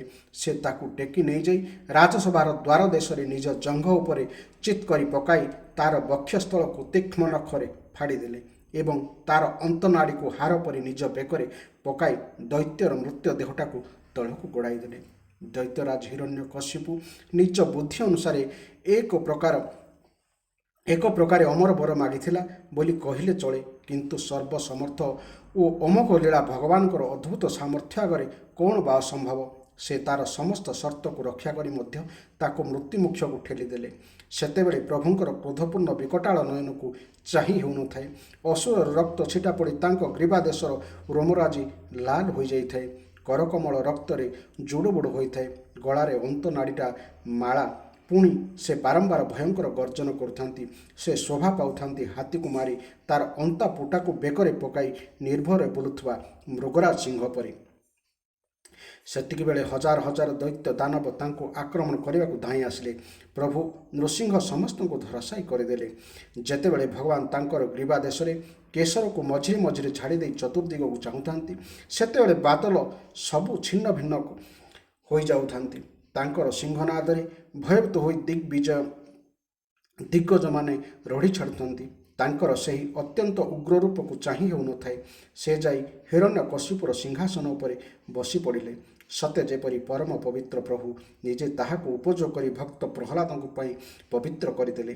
ମହାଦୈତ୍ୟର ମହା ଅତ୍ୟାଚାରରୁ ମୁକ୍ତି ପାଇ ବ୍ରହ୍ମା, ଶିବ, ଇନ୍ଦ୍ର ଆଦି ଦେବଗଣ, ଋଷି, ପିତୃଗଣ, ନାଗ, ମନୁ ଆଦି ପ୍ରଜାପତି, ଗନ୍ଧର୍ବ ପ୍ରଭୃତି ପୃଥକ ପୃଥକ ଭାବେ ଆସି ପ୍ରଭୁଙ୍କୁ ସ୍ତୁତି କଲେ। କିନ୍ତୁ ପ୍ରଭୁଙ୍କର କ୍ରୋଧିତ ମୂର୍ତ୍ତି ଦେଖି କେହି ତାଙ୍କ ସମ୍ମୁଖରେ ଅଧିକ ସମୟ ତିଷ୍ଠି ରହିପାରୁନାହାନ୍ତି। ଭଗବାନଙ୍କର ଅର୍ଦ୍ଧାଙ୍ଗିନୀ ସ୍ୱୟଂ ଲକ୍ଷ୍ମୀ ମଧ୍ୟ ସେହି ରୂପକୁ ଦେଖି ଭୟରେ ଥରିଲେ। ଶେଷରେ ପ୍ରଜାପତି ବ୍ରହ୍ମା ପ୍ରହ୍ଲାଦଙ୍କୁ କହିଲେ, ବତ୍ସ ପ୍ରହ୍ଲାଦ, ତୁମରି ଲାଗି ଆଜି ଭଗବାନ ଏ ଅତି ଉଗ୍ର ଓ ଅଦ୍ଭୁତ ରୂପ ଧାରଣ କରିଛନ୍ତି। ତେଣୁ ତୁମେ ହିଁ ତାଙ୍କୁ ଶାନ୍ତ କରିପାରିବ। ତୁମେ ତାଙ୍କ ନିକଟକୁ ଗଲେ ହିଁ ତାଙ୍କ କ୍ରୋଧ ଶାନ୍ତ ହେବ। ଭକ୍ତ ପ୍ରହ୍ଲାଦ ବ୍ରହ୍ମାଙ୍କର ଆଜ୍ଞା ଶିରୋଧାର୍ଯ୍ୟ କଲେ। ସମସ୍ତ ପ୍ରାଣୀକୁ ଭୟଭୀତ କରୁଥିବା ସିଂହିଣୀ ପାଖକୁ ଯାଇ ଛୁଆ ଯିବାକୁ ଯେପରି ତିଳମାତ୍ର ଭୟ କରେ ନାହିଁ, ଭକ୍ତ ପ୍ରହ୍ଲାଦ ସେହିପରି ନିର୍ଭୟ ଯାଇ ତାଙ୍କୁ ସାଷ୍ଟାଙ୍ଗ ପ୍ରଣିପାତ କଲେ। ସୁକୋମଳ ଶିଶୁଟି ପାଦ ତଳେ ଲୋଟିଥିବାର ଦେଖି ପ୍ରଭୁଙ୍କ ହୃଦୟ ବାତ୍ସଲ୍ୟ ସ୍ନେହରେ ପରିପୂରିତ ହୋଇ ଉଠିଲା। ତାଙ୍କ କ୍ରୋଧ ଶାନ୍ତ ହୋଇଗଲା। ଭଗବାନ ତତ୍କ୍ଷଣାତ୍ ତାଙ୍କୁ ତଳୁ ଉଠାଇ ନିଜ କୋଳରେ ବସାଇ ତାଙ୍କ ମସ୍ତକକୁ ନିଜର ଅଭୟ କରକମଳରେ ଆଉଁସି ଦେଲେ। ପ୍ରଭୁଙ୍କ କରକମଳ ସ୍ପର୍ଶରେ ପ୍ରହ୍ଲାଦଙ୍କର ସର୍ବାଙ୍ଗ ପୁଲକିତ ହୋଇ ଉଠିଲା। ନେତ୍ର ସଜଳ ହୋଇଗଲା। ଏତେ ସୁକୋମଳ ନିର୍ଦ୍ଦୋଷ ବାଳକ ପ୍ରତି ଦାରୁଣ ଦୈତ୍ୟର କଠୋର ଅତ୍ୟାଚାର କଥା ମନେ ପକାଇ ପ୍ରଭୁଙ୍କ ହୃଦୟ ଦୟାରେ ତରଳିଗଲା। ତାଙ୍କ ଆସିବାରେ ବିଳମ୍ବ ହୋଇଥିବା ହେତୁ ପ୍ରଭୁ ପ୍ରହ୍ଲାଦଙ୍କୁ କ୍ଷମା ମାଗିଲେ। ଏହା ଚିତ୍ରଣ କରି ଜଣେ ଭକ୍ତ ଲେଖିଛନ୍ତି, କ୍ୱେଦଂ ବପୁଃ କୁଚ ବୟଂ ସୁକୁର୍ମା ମେତତ୍ କ୍ୱେତାହା ପ୍ରତମ କୁଦାତେଣ ଜାତ ନାସ୍ତି ଆଲୋକିତଂ ବିଷୟ ମେତ ଭୂତପୂର୍ବଂ କ୍ଷାନ୍ତବ୍ୟମଂ ଜ୍ୟୋତି ମେ ସମୟ ବିଳମ୍ବ। ବତ୍ସ ପ୍ରହ୍ଲାଦ, ତୋର ଏ ସୁକୋମଳ ଦେହ ଓ ସୁକୁମାର ବୟସ କେଉଁଠି ଏବଂ ଏ ଦୁର୍ଦ୍ଦାନ୍ତ ଦୈତ୍ୟ ଦ୍ୱାରା ତୋତେ ଦିଆଯାଇଥିବା କଠୋର ଯାତନା କେଉଁଠି? ଭାବିଲେ ଏହା ଅତ୍ୟନ୍ତ ଅଭୂତପୂର୍ବ ଲାଗୁଛି। ମୋ ଧନଟା ପରା, ମୋ ଆସିବାରେ ଯଦି ବିଳମ୍ବ ହୋଇଯାଇଥାଏ ତେବେ ମୋତେ କ୍ଷମା କରିଦେ। ପ୍ରହ୍ଲାଦ କୃତକୃତ୍ୟ ହୋଇଗଲେ। ସେ ଗଦ୍ଗଦ୍ କଣ୍ଠରେ ଭଗବାନଙ୍କୁ ସ୍ତୁତି କରି କହିଲେ, ପ୍ରଭୁ, ସତ୍ୱଗୁଣରେ ପ୍ରତିଷ୍ଠିତ ବ୍ରହ୍ମାଦି ବେଦଗଣ, ଦେବଗଣ, ମୁନି ଋଷି ଓ ସିଦ୍ଧ ପୁରୁଷ ଯେଉଁଠି ଏତେ ସ୍ତୁତି ବଳରେ ମଧ୍ୟ ତୁମକୁ ପ୍ରସନ୍ନ କରିପାରିଲେ ନାହିଁ, ସେଠାରେ ମୋ ଭଳି ଅସୁର କୂଳରେ ଜନ୍ମିତ ସାଧାରଣ ଶିଶୁ କଥା କିଏ ପଚାରେ? ତଥାପି ହେ ଦୟାମୟ, ମୋର ବିଶ୍ୱାସ ଅଛି ଯେ ମୁଁ ତୁମକୁ ସନ୍ତୁଷ୍ଟ କରିପାରିବି, କାରଣ ତୁମେ କୌଣସି ବିଶେଷ ଗୁଣ ବଳରେ ସନ୍ତୁଷ୍ଟ ହୁଅ ନାହିଁ। ତୁମେ ସନ୍ତୁଷ୍ଟ ହୋଇଯାଅ କେବଳ ଅନାବିଳ ଭକ୍ତିରେ। ହେ ପ୍ରଭୁ, ଜଣେ ବ୍ରାହ୍ମଣ ଦ୍ୱାଦଶ ଗୁଣ ସମ୍ପନ୍ନ ହୋଇ ମଧ୍ୟ ଯଦି ଭକ୍ତିବିହୀନ ହୋଇଯାଏ, ତେବେ ତାଠାରୁ ମୁଁ ବରଂ ସେହି ଚାଣ୍ଡାଳକୁ ଶ୍ରେଷ୍ଠ ମନେ କରେ, ଯାହାର ଜିହ୍ୱାଗ୍ରରେ ତୁମର ପବିତ୍ର ନାମ ବିରାଜମାନ। ବ୍ରାହ୍ମଣ ଜାତିରେ ଅଭିମାନରେ ବୁଡ଼ିଯିବ, କିନ୍ତୁ ତୁମ ନାମକୁ ନାବ କରି ସେହି ଚଣ୍ଡାଳ ନିଜ କୂଳକୁ ତାରିବା ସହିତ ଏ ଜଗତକୁ ପାବନ କରିଦେବ। ହେ ପ୍ରଭୁ, ମୁଁ ତୁମ ଉଗ୍ର ରୂପ ଦେଖି ଭୟଭୀତ ନୁହେଁ, ମୁଁ କେବଳ ଭୟ କରୁଛି ଏ ଭୟାନକ ସଂସାର ଚକ୍ରକୁ। ମୋର ସେହିଭଳି ପରମ ସୌଭାଗ୍ୟ କେବେ ଉଦୟ ହେବ, ଯେତେବେଳେ ତୁମେ ମୋତେ ତୁମ ଅଭୟ ପାଦପଦ୍ମରେ ସ୍ଥାନ ଦେବ। ହେ ଅନନ୍ତ, ଯେଉଁ ଯେଉଁ ଯୋନିରେ ମୁଁ ଘୂରି ବୁଲିଲି, ସେଠାରେ କେବଳ ଦୁଃଖ ବ୍ୟତୀତ ମୋତେ କିଛି ମିଳିଲା ନାହିଁ। ତୁମର ଚରଣ କମଳରେ ମୁଁ ଏକମାତ୍ର ସୁଖର ନିବାସ ସ୍ଥାନ। ହେ ଦୀନବନ୍ଧୁ, ମୁଁ ଆଚମ୍ବିତ ହେଉଛି ଯେ ଅସୁର କୂଳରେ ଜନ୍ମ ପାଇଥିବା ମୋ ଭଳି ଦୁରାତ୍ମା ଉପରେ ତୁମର ଏତେ କୃପା କେଉଁ କାରଣରୁ ହେଲା? ବ୍ରହ୍ମା, ଶିବ, ଲକ୍ଷ୍ମୀ ମଧ୍ୟ ଯେଉଁ ଅଭୟ କରକମଳର ସ୍ପର୍ଶ ପାଇପାରି ନାହାନ୍ତି, ଆଜି ତା ମୋ ମସ୍ତକ ଉପରେ ରଖିଦେଲ। ପ୍ରଭୁ, ନିଶ୍ଚୟ ତୁମେ ମେଘ ଭଳି ସମସ୍ତଙ୍କ ଉପରେ କୃପାବୃଷ୍ଟି ରଖିଥାଅ। ତୁମର ଭେଦଭାବ ନାହିଁ, କିନ୍ତୁ ପ୍ରଭୁ, କାମବାସନାରେ କଳୁଷିତ ମୋର ଦୁଷ୍ଟ ମନ ହର୍ଷ ଶୋକରେ ନିରନ୍ତର ଅସ୍ଥିର ରହୁଛି। ତେଣୁ ତାକୁ ତୁମ ଲୀଳା କଥାରୁ ଆନନ୍ଦ ମିଳିପାରୁନାହିଁ। ପୁଣି ମୁଁ କିପରି ତୁମର ରୂପଚିନ୍ତନ କରିବି? ହେ ନାଥ, ମୋର ସ୍ଥିତି ଅତି ଦୟନୀୟ। ତେଣୁ ବହୁ ପତ୍ନୀକ ପୁରୁଷକୁ ତାର ସ୍ତ୍ରୀମାନେ ଯେପରି ନିଜ ନିଜର ଶୟନ କକ୍ଷକୁ ଟାଣି ନେବାକୁ ଚେଷ୍ଟା କରନ୍ତି, ମୋର ଜିହ୍ୱା, ନେତ୍ର, କର୍ଣ୍ଣ, ଶିଶ୍ନ, ଉଦର ପ୍ରଭୃତି ଇନ୍ଦ୍ରିୟମାନେ ମୋତେ ସେହିଭଳି ନିଜ ନିଜ ବିଷୟ ପ୍ରତି ଟାଣି ନିଅନ୍ତି। ପ୍ରଭୁ, ତୁମ ବିନା ମୋତେ ଏ ଦୁଃଖରୁ କିଏ ବା ରକ୍ଷା କରିବ? ମୋ ଭଳି ନିରାଶ୍ରୟ ନଗଣ୍ୟ ସେବକକୁ ଆପଣଙ୍କ ଚରଣ କମଳରେ ଆଶ୍ରୟ ଦାନ କରି କୃତାର୍ଥ କର ପ୍ରଭୁ। ଭଗବାନ ପ୍ରହ୍ଲାଦଙ୍କ ସ୍ତୁତିରେ ସନ୍ତୁଷ୍ଟ ହୋଇ ତାଙ୍କୁ ବର ମାଗିବାକୁ କହିଲେ। କିନ୍ତୁ ପ୍ରହ୍ଲାଦ ଏତେ ନିଷ୍କାମ ଭକ୍ତ ଥିଲେ ଯେ ତାଙ୍କୁ ବରଦାନ ମାୟାର ଜାଲ ପରି ବୋଧ ହେଲା। ବରଦାନ ମାୟାର ଜାଲ ପରି ବୋଧ ହେଲା। ସେ ବୟସରେ ଛୋଟ ହୋଇଥିଲେ ମଧ୍ୟ ବରଦାନକୁ ପ୍ରେମ ଭକ୍ତି ମାର୍ଗରେ ବିଘ୍ନ ବୋଲି ହୃଦୟଙ୍ଗମ କରିପାରିଥିଲେ। ତେଣୁ ସେ ମୃଦୁ ମୃଦୁ ହସି କହିଲେ, ପ୍ରଭୁ, ସହଜେ ମୁଁ ହେଉଛି ବିଷୟ ଭୋଗରେ ଆସକ୍ତ। ପୁଣି ଅସୁର କୂଳରେ ମୋର ଜନ୍ମ। ତେଣୁ ମୋତେ ବରଦାନରେ ପ୍ରଲୁବ୍ଧ କରାଇ ଆଉ ବିଷୟ ଭୋଗରେ ଜଡ଼ିତ ନ କରାନ୍ତୁ। ଆପଣ ବୋଧହୁଏ ମୋତେ ପରୀକ୍ଷା କରିବା ପାଇଁ ଏଭଳି ମାଗିବାକୁ କହୁଛନ୍ତି। ପ୍ରଭୁ, ଏ ସାଂସାରିକ ସୁଖ ଜୀବକୁ ଆହୁରି ଦୃଢ଼ ବନ୍ଧନରେ ପକାଇ ଦିଏ। ସେଥିରୁ ମୁକ୍ତି ପାଇବା ପାଇଁ ହିଁ ମୁଁ ଆପଣଙ୍କ ଚରଣରେ ଶରଣ ନେଇଛି। ହେ ପରମ ଦୟାଳୁ, ଯେ ଆପଣଙ୍କ ଭକ୍ତ ହୋଇ ଆପଣଙ୍କ ଦ୍ୱାରା କାମନା ପୂରଣ କରାଇବାକୁ ଚାହେଁ, ସେ ଆପଣଙ୍କର ଭକ୍ତ ବା ସେବକ ନୁହେଁ, ସେ ହେଉଛି ନେଣ ଦେଣ କରୁଥିବା ଜଣେ ପକ୍କା ବେପାରୀ। ଏପରି କରୁଥିବା ଓ କରାଉଥିବା ସେବକ ଓ ସ୍ୱାମୀ ଉଭୟ ଉତ୍ତମ ନୁହନ୍ତି। ମୋର ଓ ଆପଣଙ୍କ ମଧ୍ୟରେ ନିଷ୍କାମ ସମ୍ବନ୍ଧ ରହିଥାଉ। ହେ ବରଦ ଶିରୋମଣି, ଯଦି ଆପଣ ବର ଦେବାକୁ ଚାହୁଁଛନ୍ତି, ତେବେ ଏତିକି ବର ଦିଅନ୍ତୁ ଯେ ମୋ ହୃଦୟରେ ଯେପରି କୌଣସି ପ୍ରକାର କାମନାର ବୀଜ ଅଙ୍କୁରିତ ନ ହେଉ। ପ୍ରହ୍ଲାଦଙ୍କର ଅଦ୍ଭୁତ ନିଷ୍କାମତା ଓ ବିଶୁଦ୍ଧ ଭକ୍ତି ଦେଖି ଭଗବାନ ଅତ୍ୟନ୍ତ ପ୍ରସନ୍ନ ହେଲେ। ତଥାପି ସେ ତାଙ୍କର ପ୍ରାରବ୍ଧର କ୍ଷୟ ନିମନ୍ତେ ଏକ ମନ୍ୱନ୍ତର ପର୍ଯ୍ୟନ୍ତ ରାଜପଦ ଦେଲେ ଏବଂ କହିଲେ, ମୋର ପ୍ରସନ୍ନତା ପାଇଁ ଏହି ରାଜପଦ ଗ୍ରହଣ କର। ସୁଖଭୋଗ ଓ ନିଷ୍କାମ ପୁଣ୍ୟ କର୍ମ ଦ୍ୱାରା ତୁମେ ପୁଣ୍ୟ ଓ ପାପକୁ ନଷ୍ଟ କରି ଅନ୍ତକାଳରେ ସମସ୍ତ କର୍ମବନ୍ଧନରୁ ମୁକ୍ତ ହୋଇ ମୋତେ ପାଇଯିବ। ପ୍ରହ୍ଲାଦ ଏଥର ଭବବନ୍ଧନରୁ ଭୟରୁ ମୁକ୍ତ ହୋଇଗଲେ। କିନ୍ତୁ ତାଙ୍କ ପିତାଙ୍କର ମୁକ୍ତି କିପରି ହେବ ଓ ସେ ଭାଗବତ ଅପରାଧ ଦୋଷରୁ କିପରି ମୁକ୍ତ ହେବେ, ତାହା ତାଙ୍କ ସର୍ବଭୂତ ସୁହୃଦ ହୃଦୟରେ ଆଲୋଡ଼ନ ସୃଷ୍ଟି କଲା। କାରଣ ଭଗବାନ ପ୍ରତି କେହି ଅପରାଧ କଲେ ଭଗବାନ ତାହାକୁ ଧରନ୍ତି ନାହିଁ, କିନ୍ତୁ ଭକ୍ତ ପ୍ରତି କେହି ଅପରାଧ କଲେ ଭଗବାନ ତାହାକୁ ସହଜେ କ୍ଷମା କରନ୍ତି ନାହିଁ। ଶ୍ରୀରାମଚରିତ ମାନସରେ କୁହାଯାଇଛି, ଯୋ ଅପରାଧ ଭଗତ କର କରଇ ରାମ ରୋଷ ପାଉ କି ମହୁ କରି ଜରଇ। ଏ କଥା ଅମ୍ବରୀଶ ଓ ଦୁର୍ବାସାଙ୍କ ପ୍ରକରଣରୁ ମଧ୍ୟ ସୁସ୍ପଷ୍ଟ। ତେଣୁ ସେ ପ୍ରାର୍ଥନା କଲେ, ହେ ମହେଶ୍ୱର, ମୋର ପିତା ଆପଣଙ୍କ ମହିମା ନ ଜାଣି ଆପଣଙ୍କୁ ନିନ୍ଦା କଲେ। ପୁଣି ମୁଁ ଆପଣଙ୍କର ଭକ୍ତ ହୋଇଥିବାରୁ ମୋ ପ୍ରତି ପୁତ୍ରଭାବ ତ୍ୟାଗ କରି ମୋ ସଙ୍ଗେ ଦ୍ରୋହ କଲେ। ଅବଶ୍ୟ ଆପଣଙ୍କ ଦୃଷ୍ଟି ପଡ଼ିବାରୁ ସେ ପବିତ୍ର ହୋଇଯାଇଛନ୍ତି। ତଥାପି ମୁଁ ଆପଣଙ୍କୁ ପ୍ରାର୍ଥନା କରୁଛି ଯେ ଏହି ଦୁସ୍ତର ଦୋଷରୁ ସହଜରେ କିପରି ମୁକ୍ତ ହୋଇଯାଆନ୍ତୁ। ଭଗବାନ କହିଲେ, ହେ ନିଷ୍ପାପ ପ୍ରହ୍ଲାଦ, ତୁମ ପରି କୁଳ ପବିତ୍ରକାରୀ ପୁତ୍ର ଲାଭ କରିଥିବାରୁ ସେ ତ ଆପେ ଆପେ ପବିତ୍ର ହୋଇଯାଇଛନ୍ତି। କେବଳ ସେ ନୁହେଁ, ତୁମ ଭଳି ପୁତ୍ର ଯାହାଠାରୁ ଜନ୍ମ ନିଅନ୍ତି ତାହାଙ୍କର 21 ପିଢ଼ି ମଧ୍ୟ ପବିତ୍ର ହୋଇଯାଆନ୍ତି। ତେଣୁ ତୁମେ ଚିନ୍ତା କର ନାହିଁ, ତୁମ ପିତାଙ୍କର ଯଥାବିଧି ଅନ୍ତିମ ସଂସ୍କାର କର। ଯଦିଓ ଦୈତ୍ୟରାଜ ହିରଣ୍ୟକଶିପୁର ମୃତ୍ୟୁ ପରେ ଭଗବାନ ପ୍ରହ୍ଲାଦଙ୍କୁ ରାଜସିଂହାସନରେ ଅଧିଷ୍ଠିତ କରି ଦେଇଥିଲେ, ତଥାପି ତାଙ୍କ ବିଧିବତ୍ ସିଂହାସନ ଆରୋହଣ ହୋଇନଥିଲା।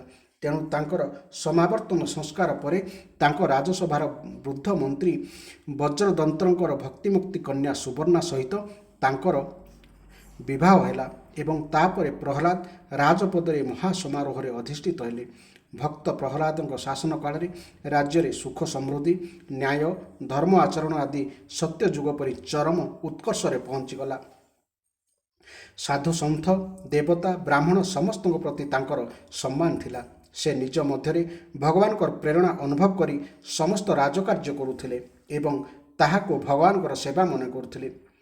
ପଦ୍ମପୁରାଣ ଅନୁସାରେ ପ୍ରହ୍ଲାଦଙ୍କର 4 ପୁତ୍ର ଥିଲେ, କିନ୍ତୁ ମହାଭାରତ ଦେଖିଲେ ତାଙ୍କର ବିରୋଚନ ହିଁ ଏକମାତ୍ର ପୁତ୍ର ଥିବା ଜଣାଯାଏ। ପ୍ରହ୍ଲାଦ ଏତେ ବଡ଼ ଭକ୍ତ ହୋଇଥିଲେ ସୁଦ୍ଧା ତାଙ୍କ ପୁତ୍ରମାନଙ୍କଠାରେ କିନ୍ତୁ ଅନେକାଂଶରେ ଦେବ ବିପ୍ରଦ୍ରୋହ ଆଦି ଅସୁର ଭାବ ରହିଥିଲା। ସେଥିପାଇଁ ଅଭିମାନବଶତଃ ତାଙ୍କ ପୁତ୍ର ବିରୋଚନ ଋଷିକୁମାର ସୁଧନାଙ୍କ ଠାରୁ ନିଜକୁ ଶ୍ରେଷ୍ଠମଣି ପରମ ସୁନ୍ଦରୀ ଓ ବିଦୁଷୀ କେଶିନୀ ସଙ୍ଗେ ବିବାହ କରିବାକୁ ଚାହିଁଥିଲା। ପାଞ୍ଚାଳ ଦେଶର ରୂପବତୀ କନ୍ୟା କେଶିନୀ ଅନେକ ଅଭିଳାଷୀ ବରପାତ୍ରଙ୍କ ମଧ୍ୟରୁ ଋଷିକୁମାର ଓ ସୁଧନାଙ୍କୁ ଗୁଣ ଗରିମାରେ ଶ୍ରେଷ୍ଠ ମନେକରି ସ୍ୱୟଂବରରେ ବରିବାକୁ ମନସ୍ଥ କରିଥିଲା। କିନ୍ତୁ ପ୍ରହ୍ଲାଦଙ୍କ ପୁତ୍ର ବିରୋଚନ ଆତ୍ମ ଅଭିମାନ ହେତୁ ନିଜର ସୁଧନାଙ୍କ ଠାରୁ ବିଦ୍ୱାନ, କୁଳୀନ ଓ ଶ୍ରେଷ୍ଠ ମଣୁଥିଲା। ତେଣୁ ସେ କେଶିନୀର ପ୍ରଣୟ ପ୍ରାର୍ଥୀ ହେଲା। ମାତ୍ର କେଶିନୀ ଉଭୟ ବରପାତ୍ରଙ୍କ ମଧ୍ୟରେ ଶ୍ରେଷ୍ଠତ୍ୱ ନିର୍ଣ୍ଣୟ କରିବାକୁ ତାହାରି ପିତା ମହାପୁରୁଷ ଦୈତ୍ୟର୍ଷି ପ୍ରହ୍ଲାଦଙ୍କୁ ନିର୍ଣ୍ଣୟକାରୀ ରୂପେ ସ୍ୱୀକାର କଲା। ଉଭୟ ବରପାତ୍ର ପ୍ରାଣକୁ ବାଜିରେ ରଖି ତାର ସର୍ତ୍ତରେ ରାଜି ହୋଇଗଲେ। ପ୍ରହ୍ଲାଦଙ୍କ ସମ୍ମୁଖରେ ଧର୍ମ ସଙ୍କଟ ଉପସ୍ଥିତ ହୋଇଗଲା। ସେ ହୃଦୟଙ୍ଗମ କଲେ ଯେ ତାଙ୍କ ପୁତ୍ର ବିରୋଚନ ସୁଧନଙ୍କଠାରୁ ଶ୍ରେଷ୍ଠ ହୋଇପାରିବ ନାହିଁ। ତେଣୁ ବିରୋଚନ ପ୍ରାଣ ରକ୍ଷା କରିବା ପକ୍ଷେ ଅସମ୍ଭବ ହୋଇଯିବ।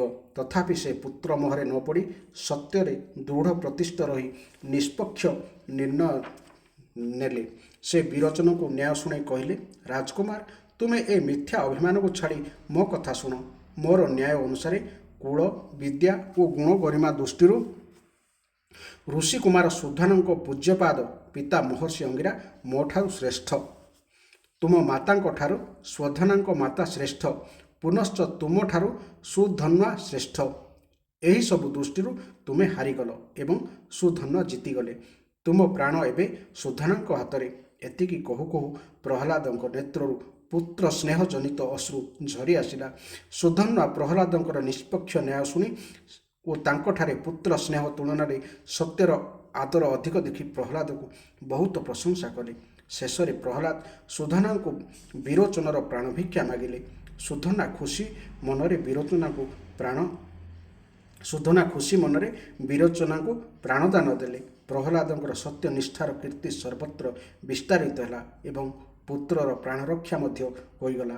ଥରେ ଅବଧୂତ ରୂପରେ ସଂସାରରୁ ସମ୍ପୂର୍ଣ୍ଣ ନିସ୍ପୃହ ଉଦାସୀନ ହୋଇ ବିଚରଣ କରୁଥିବା ଅଜଗର ମୁନିଙ୍କ ସଙ୍ଗେ ପ୍ରହ୍ଲାଦଙ୍କର ସାକ୍ଷାତ ହେଲା। ପ୍ରହ୍ଲାଦ ତାଙ୍କର ନିଶ୍ଚେଷ୍ଟ ବ୍ୟବହାର ସହ ଜ୍ଞାନର ଅଦ୍ଭୁତ ସମନ ଦେଖି ତାଙ୍କୁ ନାନା ପ୍ରଶ୍ନ କଲେ ଏବଂ ତାଙ୍କଠାରୁ ଅନେକ ଅଧ୍ୟାତ୍ମ ଉପଦେଶ ଲାଭ କଲେ। ପ୍ରହ୍ଲାଦଙ୍କର ରାଜ୍ୟ ଶାସନ ସମୟ ସମାପ୍ତ ହୋଇ ଆସିଲା। ଏପଟେ ଦୁର୍ବାସାଙ୍କ ଶାପର ଅବଧି ମଧ୍ୟ ପୂରି ଆସିଥିଲା। ଭଗବାନ ଦେବତାଙ୍କର ଅଭ୍ୟୁଦୟ ଇଚ୍ଛା କଲେ। ସେହି ସମୟର କଥା। ଥରେ ଇନ୍ଦ୍ର କପଟରେ ବ୍ରାହ୍ମଣ ବେଶରେ ଆସି ତାଙ୍କୁ ଶୀଳ ଭିକ୍ଷା ମାଗିଲେ।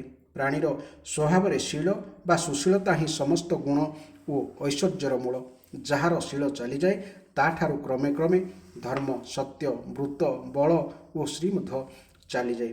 ପ୍ରହ୍ଲାଦ ସତ୍ୟ ବାକ୍ୟରେ ଆବଦ୍ଧ ହୋଇ ଇନ୍ଦ୍ରଙ୍କୁ ଶୀଳ ପ୍ରଦାନ କଲେ। ଫଳରେ ପ୍ରହ୍ଲାଦଙ୍କ ଠାରୁ ଗୋଟିଏ ପରେ ଗୋଟିଏ ସମସ୍ତ ଗୁଣ ମୂର୍ତ୍ତିମନ୍ତ ଛାୟା ରୂପେ ବାହାରି ଆସି ଦେବରାଜ ଇନ୍ଦ୍ରଙ୍କ ଶରୀରରେ ପ୍ରବିଷ୍ଟ ହୋଇଗଲେ। ଶେଷରେ ଶ୍ରୀ ବା ଲକ୍ଷ୍ମୀ ପ୍ରହ୍ଲାଦଙ୍କୁ ତ୍ୟାଗ କରି ଚାଲିଯିବାରୁ ସେ ଶ୍ରୀହୀନ ହୋଇଗଲେ। ଏଥିରେ କିନ୍ତୁ ପ୍ରହ୍ଲାଦ ଦୁଃଖୀ ହେଲେ ନାହିଁ। ସେ ଏହାକୁ ଭଗବାନଙ୍କର ଲୀଳା ଓ ପରମ କୃପା ମନେକରି ରାଜପଦର ମାୟା ମୋହରୁ ମୁକ୍ତ ହୋଇ ତପୋଭୂମି ନୈମିଷାରଣ୍ୟରେ ରହି ଭଗବାନଙ୍କୁ ଭଜିବାକୁ ନିର୍ଣ୍ଣୟ କରିନେଲେ। ସେହିଠାରେ ସେ ଭଗବାନଙ୍କୁ ସ୍ମରଣ କରି କରି ଦେହତ୍ୟାଗ କରି ଭଗବାନଙ୍କର ପରମଧାମକୁ ଚାଲିଗଲେ। ପ୍ରହ୍ଲାଦଙ୍କ ପରି ଭକ୍ତ ଅତ୍ୟନ୍ତ ବିରଳ।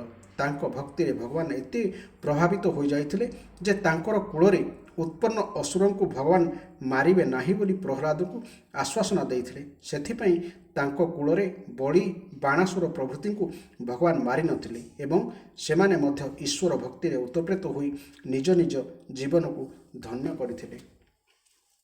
ଏହା ଥିଲା ଭକ୍ତ ପ୍ରହ୍ଲାଦଙ୍କ ବିଷୟରେ ଆଲୋଚନା। ମଣିଷ ଯଦି ଶତ୍ରୁତା କରିବାର ଅଛି ତେବେ ଭଗବାନଙ୍କ ସହିତ ଶତ୍ରୁତା କରୁ। ଯେମିତି ହିରଣ୍ୟକଶିପୁ ଭଗବାନ ସହିତ କରିଥିଲେ, ଯେମିତି ରାବଣ ରାମ ସହିତ, ଯେମିତି ପୂତନା ଶ୍ରୀକୃଷ୍ଣଙ୍କ ସହିତ। ପାରିବ ଯଦି ଭଗବାନଙ୍କ ସହିତ ଶତ୍ରୁ ମଣିଷ କରୁ। କାରଣ ମଣିଷ ଯଦି ମଣିଷକୁ ଶତ୍ରୁତା କଲେ କ'ଣ ହେବ? କେବଳ ପାପ ପାଇବ, ପାପମୟ ସଂସାର ପାଇବ। କିନ୍ତୁ ଭଗବାନ ସହିତ ମଣିଷ ଯଦି ଶତ୍ରୁତା କରେ ଅନ୍ତତଃ ପକ୍ଷେ ଭଗବାନଙ୍କୁ ତୁମେ ଦେଖିପାରିବ ଏବଂ ତାଙ୍କ ହାତରେ ପ୍ରାଣ ଯାଇ ତାଙ୍କର ସାନ୍ନିଧ୍ୟରେ ସବୁଦିନ ପାଇଁ ପରମପଦ ଲାଭ କରିବ। ତେଣୁ ମଣିଷ ନିଜର ଶତ୍ରୁତାପଣ ଛାଡ଼ୁ। କେମିତି ଲାଗିଲା ଏହା ଆପଣମାନଙ୍କୁ ନିଶ୍ଚିତ ମତାମତ ଦେବେ। ଜୟ ଜଗନ୍ନାଥ, ଜୟ ଜଗନ୍ନାଥ, ଜୟ ଜଗନ୍ନାଥ।